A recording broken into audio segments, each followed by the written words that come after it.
started the old school way. So we started with sewing and cutting by hand and doing things that we knew weren't necessarily feasible at a globally competitive, scalable sort of a landscape, but taught us a lot starting the more old school way. They've been placed to do it. Education or labor pool is coming from Ohio.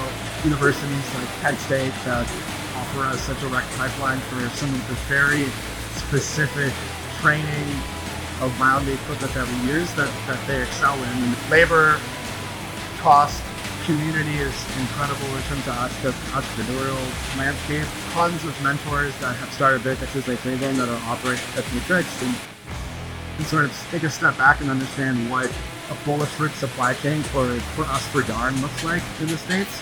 We really set a foundation starting in materials that we live in with constant iteration and shipping. It wasn't until we first learned about flatbed knitting, kind of equipment that we use to really automate some of the most expensive, laborious parts of apparel making. We didn't really learn about that until we developed a clear partnership with Penn State.